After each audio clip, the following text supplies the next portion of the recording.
The year is 678 AD. The Arab fleet blockades Constantinople 4 years in a row. The finest army of the era. In a single battle, it is over. The fleet burns. The sea burns. The fire cannot be put out with water.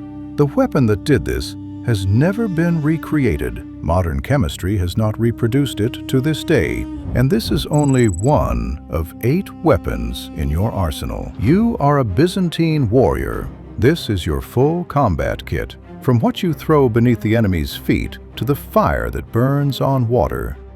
The night before the battle. In the morning, the enemy will advance, and they will not reach your line. Caltrop, Class A ranged trap. Size, 4 centimeters. Material, forged iron. Load, 100 per infantryman. Geometry solves everything. 4 spikes welded at equal angles, a shape with no correct position. No matter how it falls, one spike always points upward. The spike pierces a leather sole clean through. A horse that steps on it goes down instantly. A tendon damaged by a deep puncture does not heal in field conditions. The weakness is obvious. Caltrops do not kill, they slow. A disciplined enemy who spots the zone walks around it. But if the enemy breaks through at the last meter, what decides is a weapon that needs neither space nor skill. A breach in the fortress wall. 1 meter of space, bodies, shields, rubble. A sword is useless. There is no swing. Bardoukion. Class. A crushing weapon for close combat. Length, 60 centimeters. Construction, an iron flanged head on a short shaft. Every cataphract carries 2 or 3. A strike from above, straight down, requires no space to the sides. The energy concentrates on the smallest area of the head. Mail does not save you.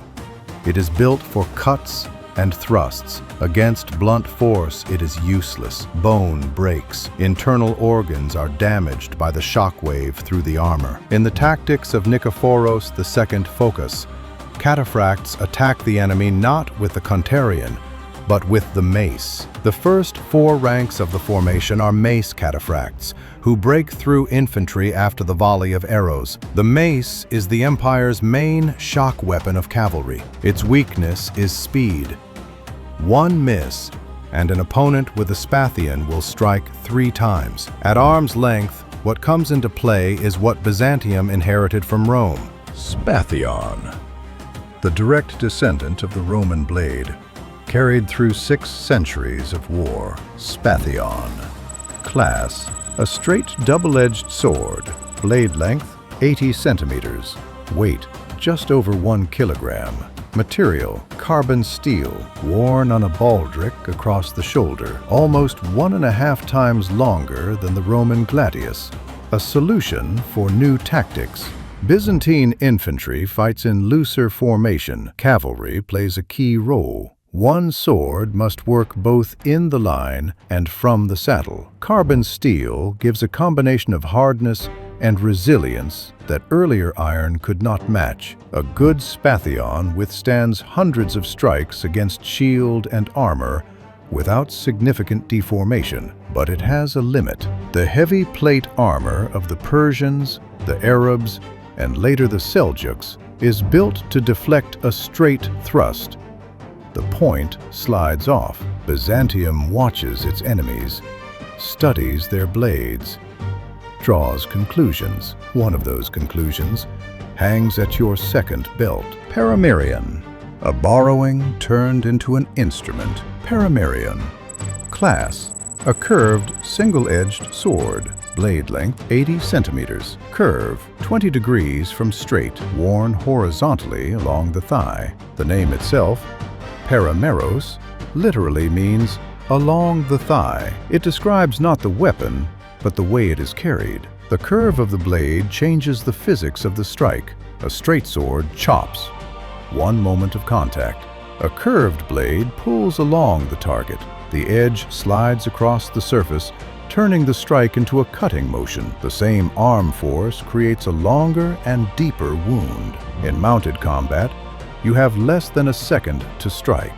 A straight sword gives you one decisive moment. A curved blade makes that moment longer. Byzantium did not borrow this principle from one people. Avars, Pechenegs, Cumans, Khazars, Turks, Arabs. 3 centuries of war with the steppe. The empire did not treat what was foreign as foreign.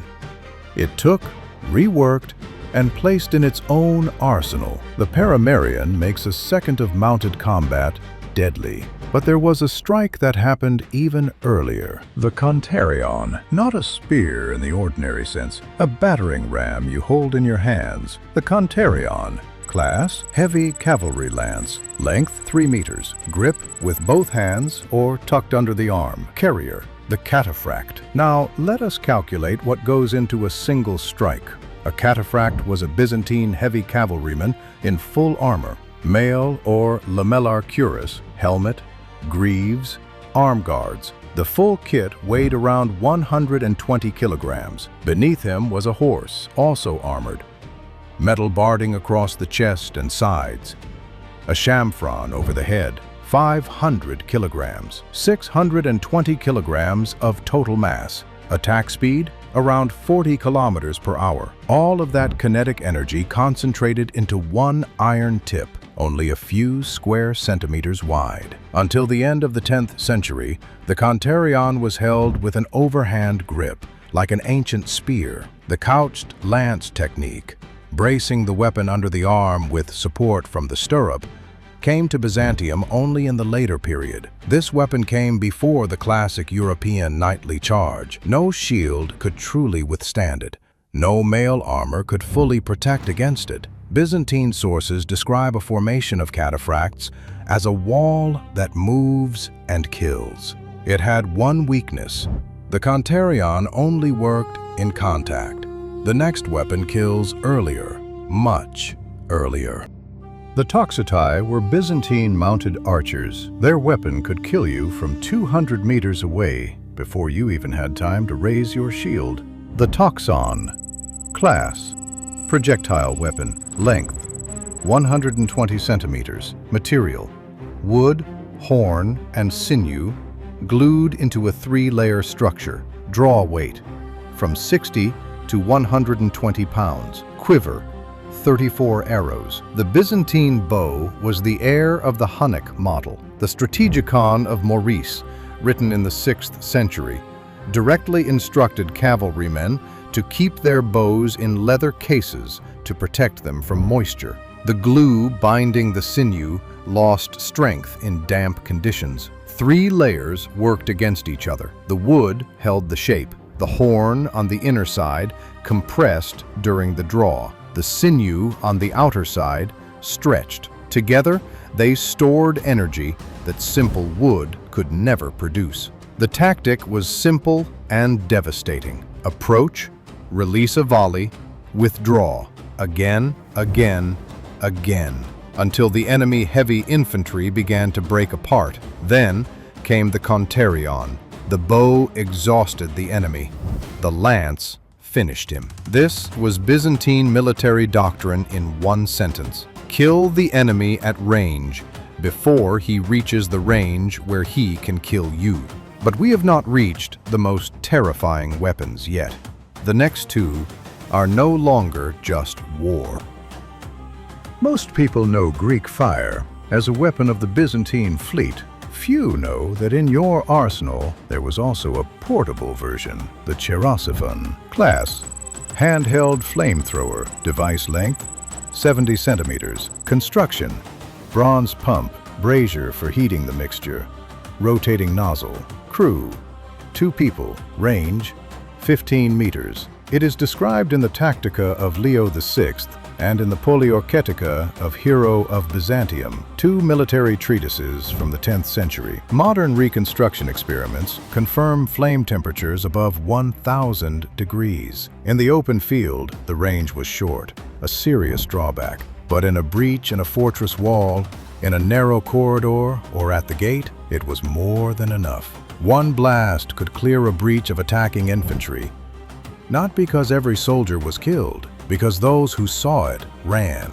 Fire that cannot be extinguished with water and sticks to the skin is not an enemy you fight. It is an enemy you can only flee from. The psychological effect was greater than the physical one, but the weapon in first place is the same fire multiplied by an entire fleet.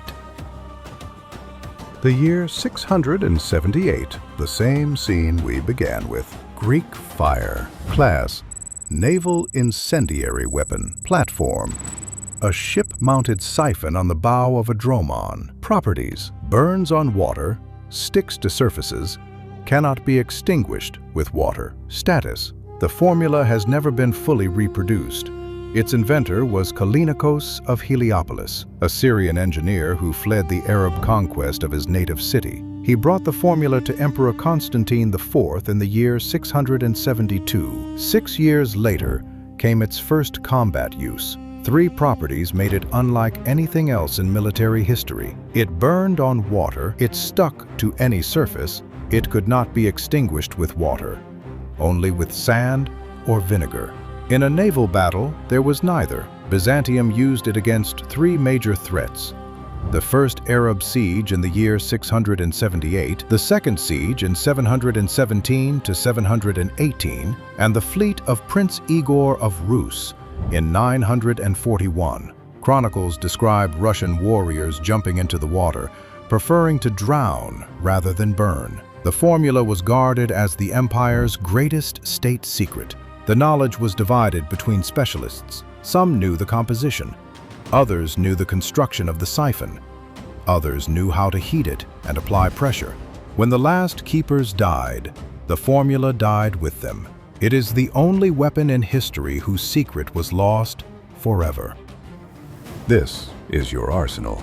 Caltrops, 4 centimeters of metal that stop a horse. The Bardoukion, 2 kilograms that decide the final meter. The Spathion, 80 centimeters of Rome's legacy. The Paramerion, a curved blade borrowed from the enemy. The Kontarion, 3 meters of wood and 600 kilograms of horse mass. The Toxon, 200 meters of death in the hands of a Toxotes. The Cheirosiphon, 15 meters of fire that cannot be extinguished. Greek fire, a weapon whose secret the world still has not solved.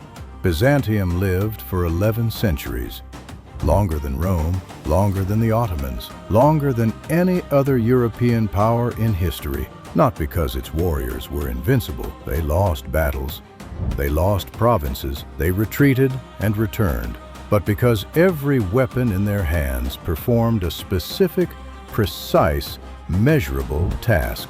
From 4 centimeters of metal under your feet to fire that burns on water. This is a system. This is Byzantium.